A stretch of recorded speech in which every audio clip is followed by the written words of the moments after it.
Hello dear students, I hope आप सब लोग बहुत अच्छे हैं। तो अभी हमारे पास केमिस्ट्री का पेपर आ चुका है। ये शिफ्ट 1 का पेपर है। शिफ्ट 2 भी हो गई है, बट अभी हम शिफ्ट 1 का पेपर डिस्कस कर लेते हैं एक बार, और एक बार चेक करेंगे कि मतलब केमिस्ट्री का पेपर आया कैसा है जेईई मेंस में। अच्छा, पहला क्वेश्चन हमारे पास ये है कि हमें एक दो रिएक्शन दी हुई है, हमें आइडेंटिफाई करना है ये क्या होगा। अब देखो, ऑप्शंस अगर देखें, जो मेमोरी बेस्ड ऑप्शंस हमारे पास हैं, इनके अलावा ऑप्शंस होंगे तो हम कुछ नहीं कर सकते। अगर यही ऑप्शंस हम कंसिडर करके चलते हैं तो हम इसका आंसर पहली वाली रिएक्शन से ही लगा सकते हैं, क्योंकि हमें पता है हाइड्रोजनेशन हम करवा रहे हैं। हाइड्रोजनेशन ऑफ एल्कीन होगा, और बेंजीन तो रिएक्ट करेगी नहीं, बेंजीन का डबल बॉन्ड तो रिएक्ट करेगा नहीं क्योंकि एरोमेटिक कंपाउंड है।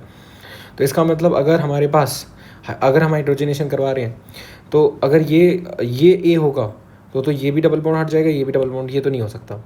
ये होगा तो ये भी नहीं हो सकता। अच्छा, ये भी नहीं हो सकता, तो आंसर होएगा ये वाला। तो हमारे पास ये डबल बॉन्ड रिड्यूस हो जाएगा, हाइड्रोजन हाइड्रोजन लग जाएगा, तो एक हमारा ये वाला ऑप्शन हो जाएगा, पहला वाला।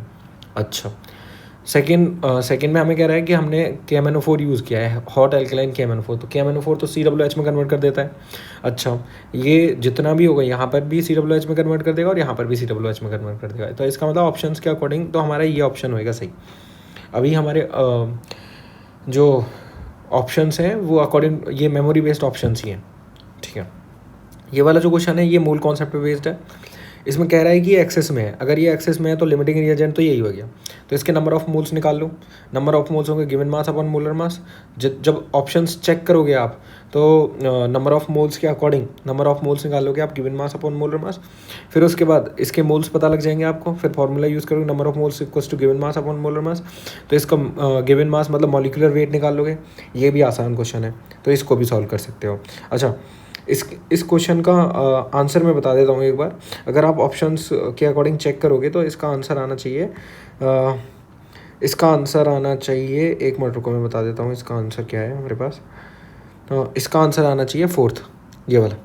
तो इसमें हमें ये बताना है कौन सा इनकरेक्ट ऑप्शन है। तो इसके नंबर ऑफ मोल्स देखो ऐसे निकलेंगे, given mass upon molar mass 14 divided by 40। तो इसके नंबर ऑफ मोल्स हो गए 0.35। अच्छा, number of moles of CaCl2 आप निकाल लोगे आप। Given mass number of moles कैसे निकालोगे, given mass upon molar mass put करोगे, नंबर ऑफ मोल्स आ जाएंगे। Moles of hydrogen gas produce भी आप निकाल सकते हो, वो तो उसके इक्वल हो जाएंगे क्योंकि अब लिमिटिंग रिएजेंट वही है हमारा। जितने मोल्स ये कंज्यूम होंगे उतने ही मोल्स प्रोड्यूस होंगे हमारे। तो ये भी सिंपल क्वेश्चन था। नेक्स्ट क्वेश्चन हमारे पास ये है, हमें ऑप्शंस के अकॉर्डिंग अगर हम देखेंगे तो ये भी बहुत आसान क्वेश्चन है। अब देखो, ऑप्शंस में हमें ऐसे दिया हुआ है कि हमारे पास एक P है। अगर हमने अमोनिया के साथ रिएक्ट करवाया तो ये तो सिंपल है कि अगर हमने अमोनिया के साथ रिएक्ट करवाया और हीट कर रहे हैं तो हमारा अमाइड बनेगा, कार्बोक्सिलिक एसिड से अमाइड बनेगा। ये कार्बोक्सिलिक एसिड है, अमाइड बन गया। ये ऑप्शन सही हो सकता है, ये ऑप्शन नहीं कह सकते हम, ये ऑप्शन का कुछ नहीं कह सकते, ये ऑप्शन सही हो सकता है, अमाइड बन गया। अच्छा, नेक्स्ट हमें दिख रहा है Br2KOH का, मतलब हॉफमैन ब्रोमाइड डिग्रेडेशन करवाई हमने। Br2 और KOH के साथ अगर रिएक्शन करवाई है तो हॉफमैन ब्रोमाइड डिग्रेडेशन है। अच्छा, हॉफमैन ब्रोमाइड डिग्रेडेशन में होता क्या है, C+O अगर हमारे पास ग्रुप है तो वो उसको RNH2 में, मतलब NH2 में कन्वर्ट कर देगा। तो C+O हट जाएगा यहाँ से। अच्छा, अगर ऐसा हो गया तो हमारे पास अगर अमाइड होगा तो अमाइड को ही कन्वर्ट करेगा, तो अमाइड को ही NH2 में कन्वर्ट कर दिया। तो आंसर ये वाला होना चाहिए। नेक्स्ट है हमारे पास, ये क्वेश्चन भी बहुत आसान है। इसमें कह रहा है कि टेम्परेचर कांस्टेंट है, और हमें पता है अरीनियस इक्वेशन के अकॉर्डिंग क्या होता है, कि K=A e⁻ होता है। अच्छा, एक्टिवेशन एनर्जी चेंज कर रही होगी, ये EA1 हो गया, ये हमारा K1 हो गया, K2 क्या हो जाएगा, A e⁻ टेम्परेचर कॉन्स्टेंट रखना है हमें, ठीक है। अब K1/K2 कर लेंगे हम। अगर अब वो चाहता है K2/K1 निकालना, तो K2/K1 कर लेंगे। अगर हम K2/K1 करेंगे तो ये आ जाएगा ln, ये आ जाएगा K2/K1, डिवाइड कर लेते हैं। K2/K1 इक्वल्स टू A से A कैंसिल आउट हो जाएगा, e⁻ आ जाएगा। अच्छा, डिवाइडेड बाय आना चाहिए e⁻ तो प्लस ऊपर चला जाएगा तो प्लस EA1/RT आ जाएगा। ये हो गया। अच्छा, दोनों तरफ लॉग ले लेंगे तो दोनों तरफ हम कैलकुलेट कर लेंगे। अच्छा, हमें ये भी दिया हुआ है, डिफरेंस दिया हुआ है बिटवीन देयर एक्टिवेशन एनर्जी। तो EA2 माइनस EA1 हमें दिया हुआ है, इसको पुट करेंगे इस वैल्यू को। ये कितनी दी हुई है, 20 किलो जूल दी हुई है। इस वैल्यू को पुट करेंगे और इसका आंसर निकाल देंगे। इसका आंसर मैं बता देता हूँ आपको, इसका आंसर क्या है।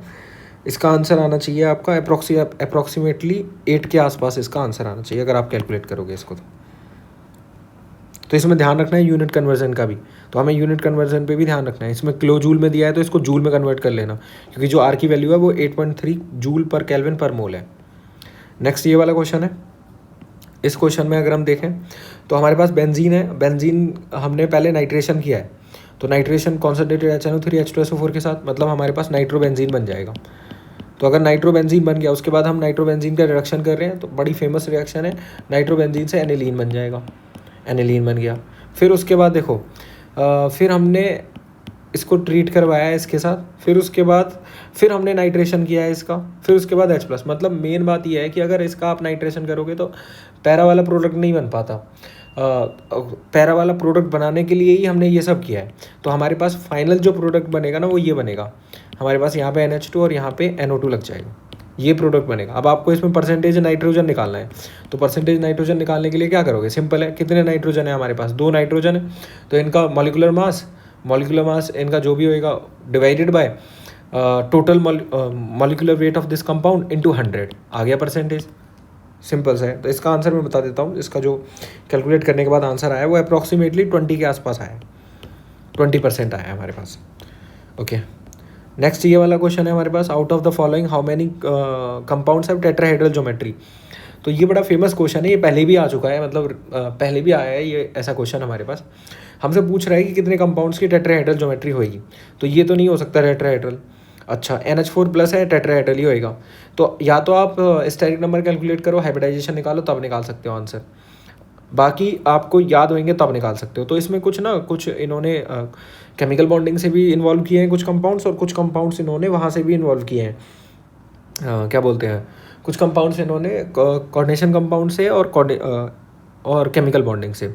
XCF4 है। अच्छा, और हमारे पास ज्योमेट्री पूछ रहा है, इस बात का भी ध्यान रखना है, शेप नहीं बतानी, हमें ज्योमेट्री बतानी है। तो XCF4 है, ये हमारा, अगर इसकी ज्योमेट्री कैलकुलेट करोगे तो ये ऑक्टाहेड्रल आएगा। NiCl4 है, ये टेट्राहेड्रल है। अच्छा, PtCl4 तो हमारा स्क्वायर प्लेनर होता है, क्योंकि CFSE बहुत ज़्यादा होती है। कॉपर अमोनिया होल 4 ये भी स्क्वायर प्लेनर होता है। तो और ये NiCO4 ये हमारा टेट्राहेड्रल होगा। तो कितने हो गए टेट्राहेड्रल, एक ये हो गया, एक ये हो गया, और टोटल हमारे पास कितने हो गए, एक ये हो गया, एक ये हो गया, एक ये हो गया, 3 हो गए टोटल हमारे पास। तो 3 हमारे पास टोटल टेट्राहेड्रल है।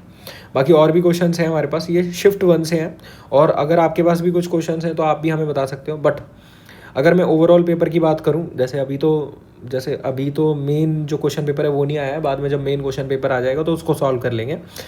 बट अगर मैं केमिस्ट्री के पेपर की बात करूं तो जो केमिस्ट्री का पेपर है वो मॉडरेट है, वो इजी पेपर नहीं है भाई, आसान पेपर नहीं आया इस बार, मॉडरेट पेपर आया है।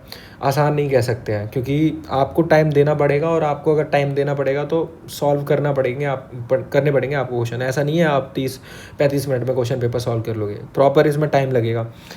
तो केमिस्ट्री का पेपर इस बार आसान नहीं आया है, केमिस्ट्री का paper moderate to tough question paper कह सकते हैं हम, ईजी टू मॉडरेट भी नहीं कह सकते हम कह सकते हैं moderate to tough question paper है हमारे पास। तो अगर मॉडरेट टू टफ आया शिफ्ट 1 में तो ऑब्वियसली बात है अकॉर्डिंगली जाएगी इसकी मेरिट। शिफ्ट 2 का पेपर एक बार मेमोरी बेस्ड क्वेश्चन आते हैं तो वो भी डालते हैं फिर हम। Thank you very much friends, मिलते हैं नेक्स्ट वीडियो में।